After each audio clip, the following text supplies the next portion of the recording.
Hey y'all, this is a Variety Kid, and actually if this video gets uploaded, this will be the first time I've uploaded 2 times in a day, and it will be 7 videos in a month, which is insane. But anyways, we're going to talk about 12 reasons why the LG G7 ThinQ can be considered better than the iPhone than the iPhone XS.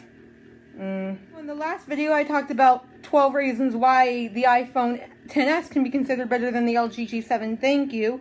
But in this video, I'm going to talk about 12 reasons why the LG G7 ThinQ can be considered better than the iPhone XS. Okay, so number 1 is the headphone jack. So while Apple does sell the Lightning to the Lightning headphones in the box, the headphone jack can be an important feature because some old cars don't support Bluetooth. So like if your old friend if your friend has an old car, which doesn't have like the headphone dongle, or the headphone jack port, then like the headphone jack can be a well appreciated feature. And also, and there might be some other reasons to it, but anyways, number 2 is the battery percentage icon. So like you can actually see the battery percentage icon, due to the next feature, which I'll mention, which I mean technically you can on the iPhone XS, but you have to swipe down Control Center like almost every time. While on the LG G7 ThinQ, you can see it like basically anywhere. Number 3 is a bigger screen and a smaller notch. So the screen is bigger at 6.09 inches versus 5.85 inches, and both have about the same aspect ratio. I'm not sure if it's exactly the same. I know the LG G7 ThinQ is about 19.5 by 9, while the iPhone XS I know is just over 19.5 by 9. But however, so it's a bigger screen, and also there's a smaller notch, which actually the smaller notch opens up the door for the battery percentage icon to be shown without you swiping down in Control Center. Number 4 is a micro SD card slot. Now this actually is a great. Now I mean. So it supports micro SD card slot up to 512 gigabytes, which for me is more than enough because, especially given the internal storage you already have. But so like you can get up to a so here in the U.S. you can get up to in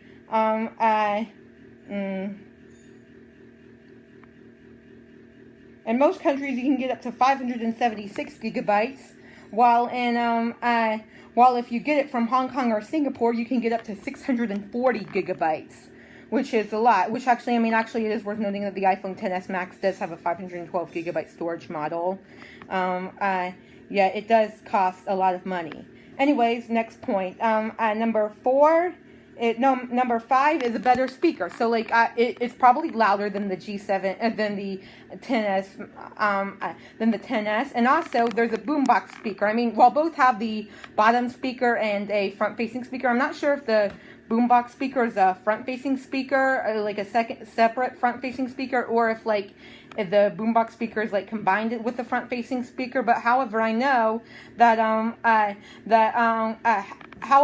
the speakers on the G7 ThinQ are like louder than the iPhone XS Max due to like the boombox speaker. Okay. Number 6 is dual SIM. So like it can be good like if you want one for home and want one for work, which I mean that doesn't really matter for me because I don't have a job. I mean other than YouTube. But it can be good for like other reasons, like if you're traveling internationally, or like if you have friends in another country, you can pop in a local SIM card to have dual SIMs, like one from your country and one from another country. Or it can just be good for, like I said, like for one for home or one for work, or like I don't know, like if your phone's like not working and you want to be able to receive phone calls, you could like move your SIM card onto the dual SIM phone. Okay. Number 7 is voice unlock. So like, so there's actually another biometric method. It's the fingerprint scanner that the XS has, but I'm not going to count that because it's like really high up, on the back. But however, there's voice unlock, which can be good. Like if you, so like you can unlock your phone from your pocket because you don't have to like put your phone up to the face. And also it can be good if you're not in a good environment. I mean, even though Apple says that Face ID can work in all environments, I mean, while Apple is like a pretty good source for their technology, I mean, people have had problems with Face ID. Like, for example, Tim Cook on the stage on the iPhone 10 announcement, if y'all know about that.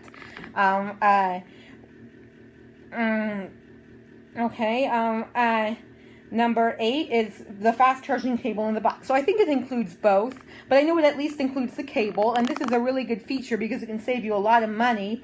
Because because if you want the 512 gigabyte model of the iPhone 10 along with fast charging the fast charging accessories, it could cost you a lot of money because there's taxes included. Because there's taxes not included. Number 9 is an always-on display. So like it displays the a display that only displays certain stuff like the time and missed notifications, and I think the battery percentage. And I know also, I don't know if it displays I mean, I'm not sure about what all it displays, but however, the always-on display can be a neat feature if you want to look at your phone, but only to look at the time. And actually, it can also be good for some people. This doesn't matter to me because, some people might not want people to pick up their phone. I mean, I don't care if someone picks up my phone to just check the time, but I know some other people do care. So that way, you won't have to worry about someone picking up your phone when you don't want them to, and they only want to check the time.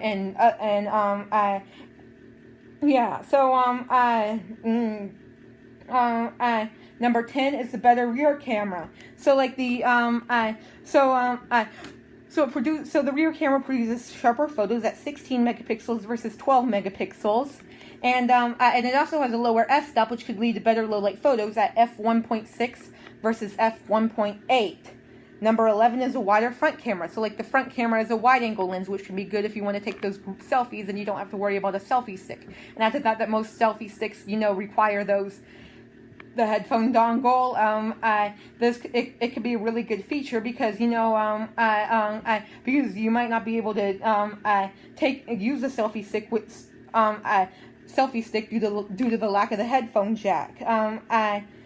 Number 12 is the better secondary camera. So I only put this one at the end because it's subjective, or it's kind of subjective.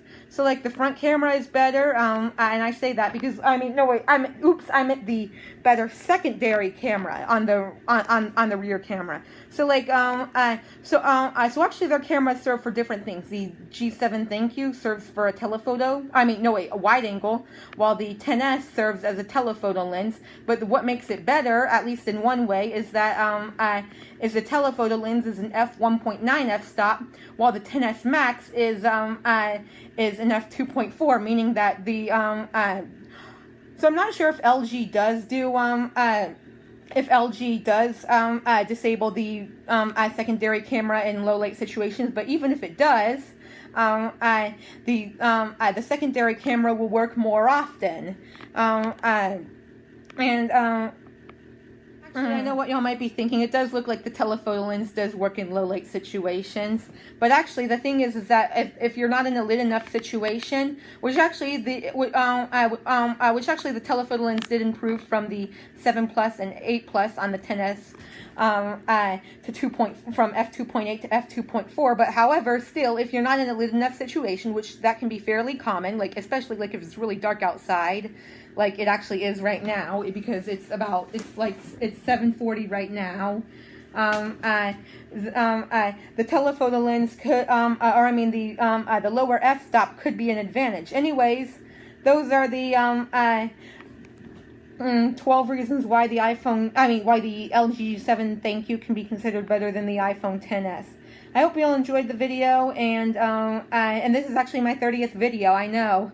I can't believe I've been making so many videos.